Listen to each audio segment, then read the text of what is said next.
वाटोळं झालंच आहे, पण माझ्या उर्मीच्या आयुष्याचं वाटोळं मी होऊ देणार नाही. आता यात उर्मीचा काय संबंध आहे? तेच तर सांगते ना मी. उर्मी एकदा कुठे खोटं बोलून घराबाहेर गेली तर दादाने अख्खं घर डोक्यावर घेतलं होतं. आणि आता हिचं जे चाललंय त्याचं काय? मामी आत्या, अगं तुला जे वाटतं तसं खरंच काही केलं नाहीये मी. जीभ कशी झडत नाही ग तुझी? जीभ कशी झडत नाही खोटं बोलताना? रजनी, तू जरा मनोहर, तुझ्या बायकोला गप्पा बसायला सांग, नाहीतर मी गप्प बसणार नाही. वीणाला भेटायला आज एक मुलगा आपल्या घरी आला होता आणि त्यावेळेला ती अरुंधती नेमकी आपल्या घरात होती. जर तुम्हाला खोटं वाटत असेल ना तर तिला विचारा. मला कोणाची साक्ष काढायची नाही. दादा, ती अरुंधतीने सुद्धा वीणाला एका मुलाबरोबर पाहिलं होतं आणि हे सांगायला ती आपल्या घरी सुद्धा आली होती, पण आपण तिला मूर्खात काढलं आणि आज तो मुलगा सरळ सरळ आपल्या घरी आला.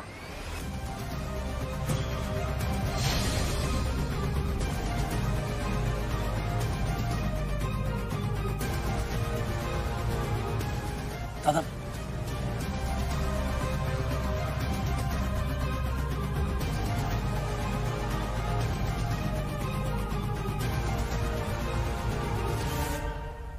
देवा देवा देवा देवा, कठीण आहे रे बाबा सगळं. मग मी सोपं करून सांगतो. कायम खोटं बोलणाऱ्या तुझ्या बायकोला माझ्या वीणाच्या बाबतीमध्ये कृपया तोंड बंद ठेवायला सांग मनोहर. हो का? तो मुलगा येऊ देच परत. नाही त्याला तुझ्या समोर उभा केला ना तर नावाची रजनी नाही. दादा,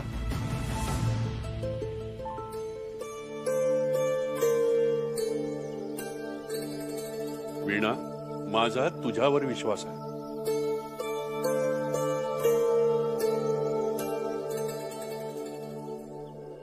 हळू हळू साहेब, इथे.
पण मॅडम, ज्याचं चारित्र्य चिखलाने माखलंय त्याच्या चेहऱ्यावरचा चिखल साफ करायची काहीच गरज नाहीये.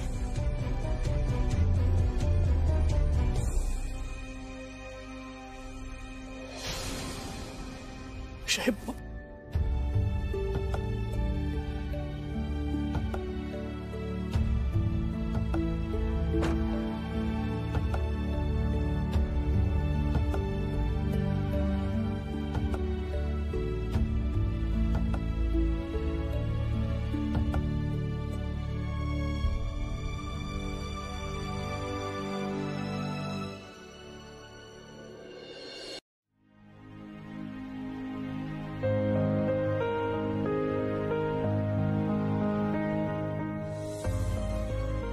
ज्याचं चारित्र्य चिखलाने माखलंय त्याच्या चेहऱ्यावरचा चिखल साफ करायची काहीच गरज नाहीये. करा, कान बंद करा. कायम माझ्याकडे दुर्लक्ष करा. माझ्या मेलीचं ना नशीबच फुटकं. नवऱ्याच्या नावाचं मंगळसूत्र आणि रेशन कार्डवर रजनी मनोहर जोगळेकर हे नाव, एवढंच काय ते माझ्या वाट्याला आलंय. नाहीतर लग्न झालं काय आणि न झालं काय. कधी कधी वाटतं हे लग्न जर केलंच नसतं ना तर बरं झालं असतं.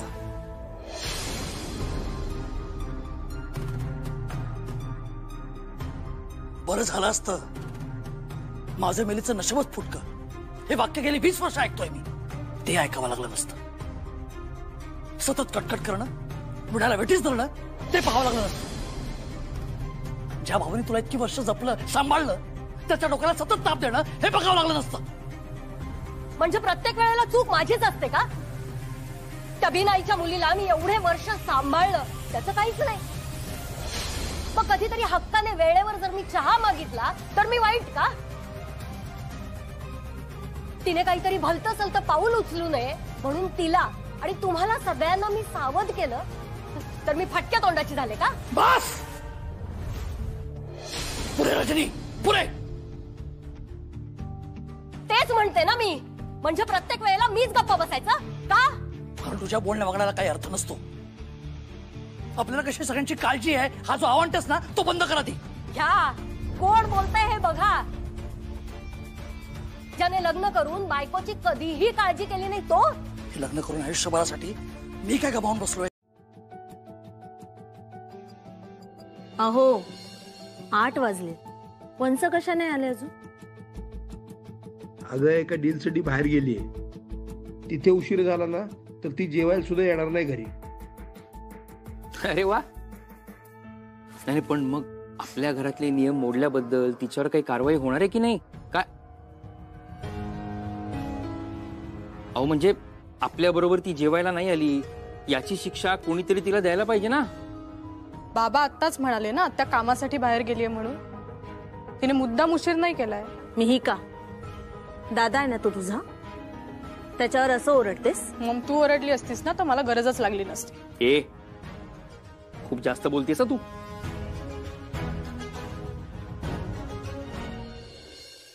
शैले, हे बघ मस्त गरम गरम जेवण रेडी आहे. हे शून्य पटकन. भूक नाहीये मला. का वंस, बाहेर काही खाऊन आलेत का? शैली काय झालं, दमलेस का? थोडं खाऊन घे म्हणजे बरं वाटेल. मी माझ्या खोलीत जाते, मला कोणी डिस्टर्ब करू नका.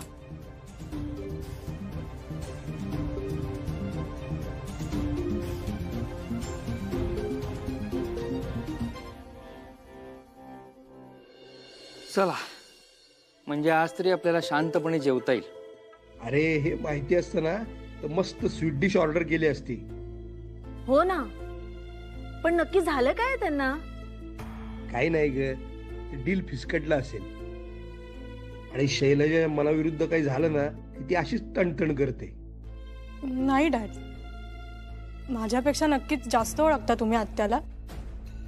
पण तरी सुद्धा मला असं वाटतं बिझनेस डील फिसकटल्यावर आत्या एवढी नाही अपसेट होणार.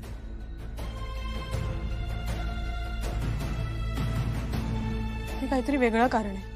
हरी काका, मी जरा हळू. वाडा सगळ्यांना.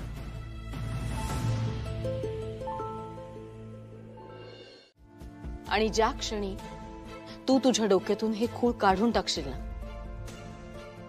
त्या क्षणी हे जग जिंकशील. हा तू प्रभास, मला वचन हवंय तुझ्याकडून. आज तुझ्याकडून एक वचन हवंय मला. काय? तू असं कुठलंही पाऊल उचलणार नाहीस ज्यामुळे तुला तुझ्या पुढच्या आयुष्यात त्रास होईल. तू अशी कोणतीही चूक करणार नाही ज्याचं ओझं फक्त तुझ्यावर नाही तर आमच्याही खांद्यावर आयुष्यभर राहील.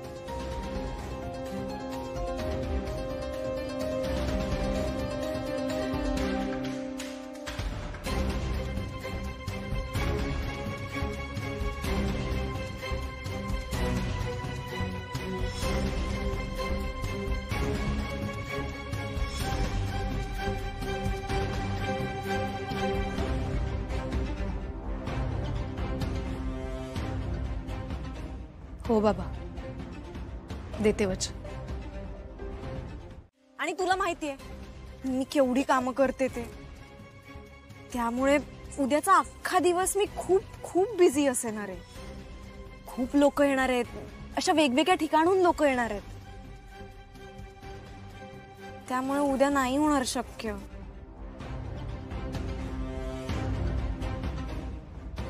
प्रभास, प्रभास, अरे काय वीणा, यू वोंट बिलीव्ह इट, पण माझ्या फॅमिलीला ना अशाच एका सोहळ्याचं इन्व्हिटेशन आलंय. मग संगमनेर मधून कुणाचा तरी कॉल आला होता, आय डोंट रिमेंबर इट, पण म्हणजे हाच तो सोहळा आहे. हा, कम ऑन वीणा, आणि या सोहळ्यामध्ये तू गाणार आहेस. Great, such a great news Veena. मी काय, माझा अख्खा ग्रुप तुझं गाणं ऐकायला येणार आहे. Great. Uncle, good morning. Good morning. अरे यार, तू फोन कट करत होतास ना, मला वाटलं तू पण येत नाहीयेस. तू पण म्हणजे? बाकी कोणी येत नाहीये. का? अजयने मला काल क्लिअरली सांगितलं की त्याला या सगळ्यामध्ये काहीही इंटरेस्ट नाहीये. वर मला म्हणाला की संगमनेरला ट्रॅव्हल करण्यात वेळ घालवण्यापेक्षा ना तो एखादी ट्यून बनवण्यात वेळ घालवेल. काकाने काहीतरी अरबट सरबट खाल्लं असेल म्हणून तिचं पोट बिघडलंय. आणि उभा डोसाचं काय तर म्हणे तिला अर्जंटली एक पर्सनल काम आलंय बरं का. आणि कॅशनी तर माझा कॉलच उचलला नाही. आणि आय एम डॅम शुअर तिला तिथे यायचं नाहीये ना, म्हणून तिने मुद्दाम माझा फोन अवॉइड केलाय. यार अंकल, मी एवढा व्यवस्थित प्लॅन बनवला होता यार. हा, पण हे चौघ येऊ शकत नाहीयेत. जाऊ दे, निदान तू तरी आहेस ना माझ्यासोबत. चल आपण निघूया, वेळेत पोहोचलं पाहिजे.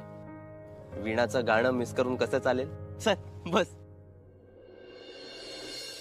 अंकल बस ना, चल ना. अरे बघतोयस काय? अरे एक छोटीशी गडबड झाली. अरे काय झालं? आमचे गुरुजी आहेत ते आज घरी येत आहेत. मग ते मला देवासारखे आहेत रे. आणि देव घरी येत असताना मी घराबाहेर पडणं बरोबर दिसत नाही ना. सॉरी यार प्रभास, म्हणजे मला खरंच यायचं होतं. मी आलो. अंकल अंकल अंकल अंकल सोड ना यार, सोड. Just leave it. मला असं वाटतं ना तुम्हाला कुणालाही माझ्यासोबत संगमनेरला येण्यामध्ये इंटरेस्ट नाहीये. अरे असं नाहीये. मुळात ना तुम्हाला माझं इंटेन्शनच कळलं नाहीये. तुम्हाला असं का वाटतं की मी स्वतःच्या स्वार्थासाठी तिथे चाललोय? नाही, आय अग्री की वीणाने आपला बँड जॉईन करावा अशी माझी मनापासून इच्छा आहे. पण अंकल, अशी माझी इच्छा काय आहे? कारण अंकल यार, मला वीणाचा आवाज घेऊन ना एक वेगळं फ्युजन तयार करायचंय. आणि त्याहून जास्त म्हणजे ना मला तिचा आवाज लोकांपर्यंत पोहोचवायचा.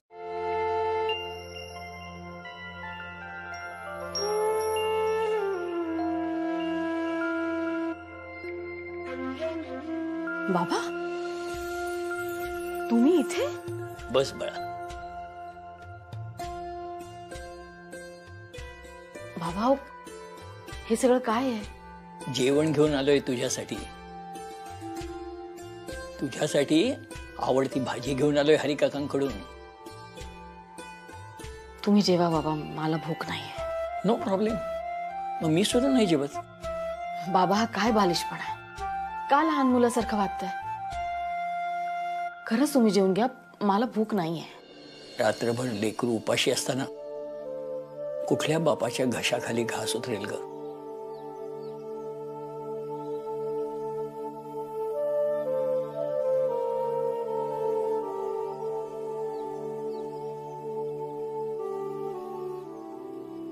घे बाळा.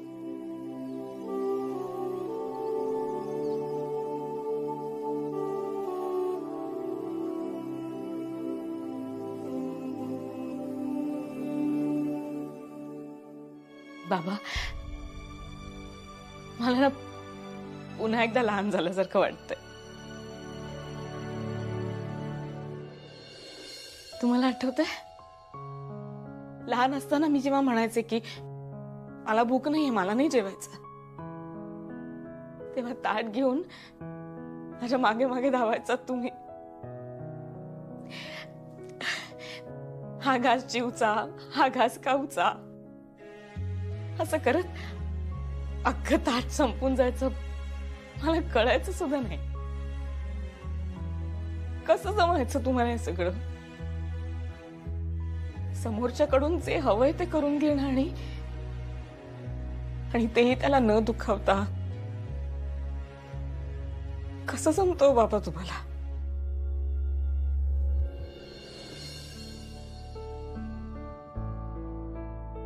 रागावणार नसलीस एक सांगू? बाबा, मी आजपर्यंत कधी रागावले का तुमच्यावर? बोला. माझं ऐक आणि त्या सोहळ्याला जा. हे बघ बाळा, देवाच्या चरणी गेलं ना की तो आपली दुःख त्याची करून घेतो आणि बदल्यात आपल्याला भरपूर सुख देतो. हे बघ, आज आपण या सोहळ्याला जाऊया आणि त्या विठ्ठलाकडे आपल्या सगळ्यांसाठी सुख, समाधान, शांती मागूया. काय हो रघुनाथराव, नाही तुमच्या घरातल्या बायकांना या सोहळ्याला यावंसं वाटत नाहीये का? नाही म्हणजे वीणा, रजनी काकू, उर्मी यांच्यापैकी कोणीच इथे दिसत नाहीये म्हणून विचारलं आपलं. त्या दोघींच्या उत्साहाची तर बोंबच आहे म्हणा. अहो पण वीणा, तिने तरी वेळेत पोहोचायला हवं होतं ना? बरोबर आहे, अगदी बरोबर आहे. वीणा प्रत्यक्ष इथे नसली तरी ती सोहळ्याचंच काम करते आणि तेही अतिशय महत्वाचं. ती विठ्ठलाचे दागिने घ्यायला गेली, ज्याच्याशिवाय हा सोहळा सुरूच होऊ शकत नाही. कळलं की अजून काही माहिती हवी आहे? चल ग. कमाल आहे लोकांची. मनोहर कुठे गेली असेल रे वीणा? मला खरंच खूप टेन्शन आलंय. माझीच चूक झाली. मी ना वीणाला आज पाठवायलाच नको होत. दादा तुम्ही शांत व्हा. रघुनाथराव, वीणाचं काही कळलं का? फोन आला होता का? अहो नाही ना अजून. रघुनाथराव, तुम्ही काही काळजी करू नका. मी एक काम करू का? मी त्या सराफांनाच फोन करू का? चालेल चालेल. दादा मी त्या वीणाच्या मैत्रिणींना फोन करून बघतो. मी वीणाला फोन करतो.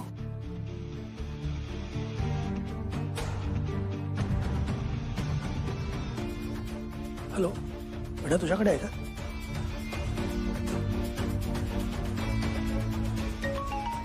माझा फोन, माझा फोन कोणी आहे का?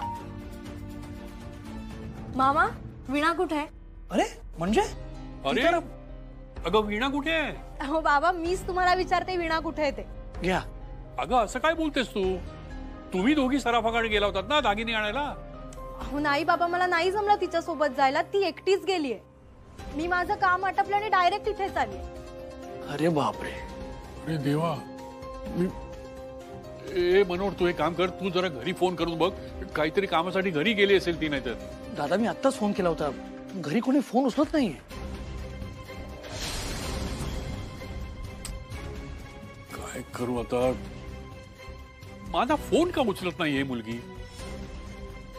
कशाला उचलेल? गेली असेल मित्राला भेटायला, म्हणून तर उशीर झालाय ना यायला. रजनी. मनोहर, मी एक काम करतो, मीच जातो तिला शोधायला. मी जातो आणि घेऊन येतो कुठे असेल तिथून. शोधा शोधा, तेवढंच राहिलंय आता. कठीण आहे सगळं. दादा तुम्ही थांबा, माणसं येतात, मी बघतो. मामा, बाबा, आज सोहळा आहे ना, तुमची इथे जास्त गरज.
वीणा.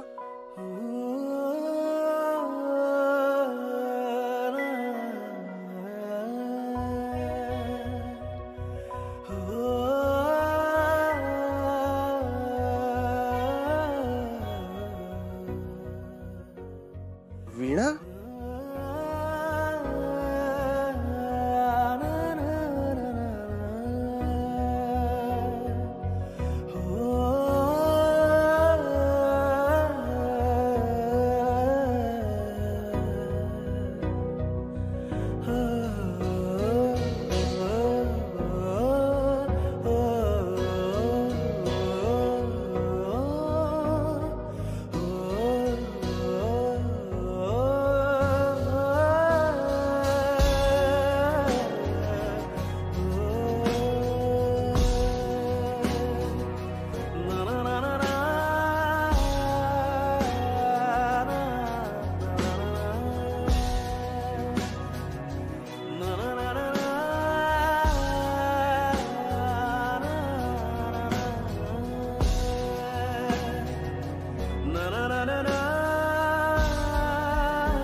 आपले विठ्ठल रखुमाई किती सुंदर दिसत आहेत नाही?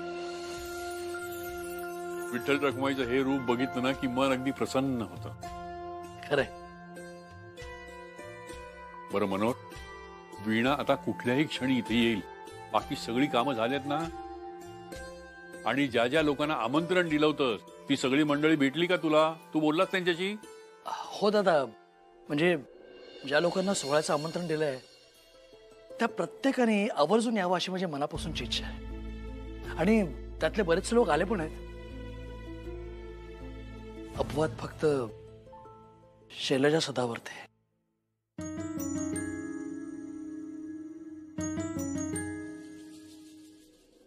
मनोहर, नाही म्हटलं, बरीचशी मंडळी आलेली आहेत.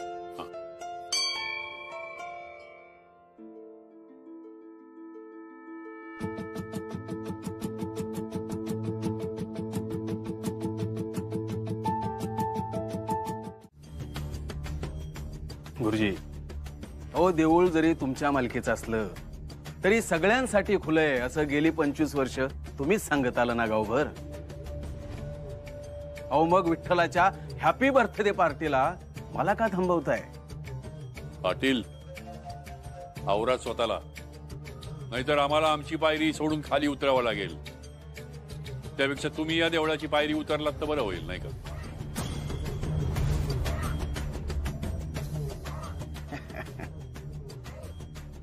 अहो गुरुजी, असं कुठे असतं का?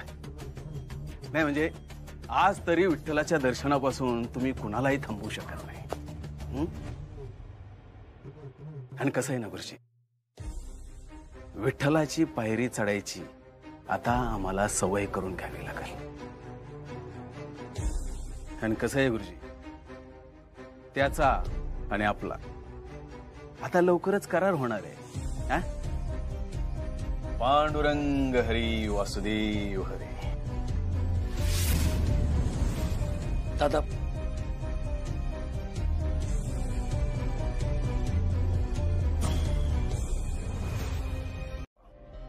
आज या मंदिराला 25 वर्ष पूर्ण झाली. म्हणजे आता या मंदिराचा जीर्णोद्धार करावा लागणार. त्यासाठी खर्च येणार. आता खर्च येणार म्हणल्यानंतर पैसे लागणारच ना. तुमच्याकडे आहेत पैसे? हे बघा गुरुजी, उद्या या मंदिराची बातमी पेपरात आली की या मंदिराच्या जागेचे भाव सुद्धा वाढणार. ही जमीन तुमच्या इतर जमिनींसारखी नाहीये पाटील. पवित्र आहे, लोकांसाठी तीर्थस्थान आहे हे. माझ्या वीणाचं रोज कीर्तन होतं इथं. लोक विश्रांती घ्यायला, मन शांत करायला इकडे येतात. सगळं आपण तसंच ठेवू, नाही का? फक्त एक बदल त्यात करू गुरुजी. नाही म्हणजे वीणा अभ्यंकरचं कीर्तन या ऐवजी वीणा रांगडे पाटीलचं कीर्तन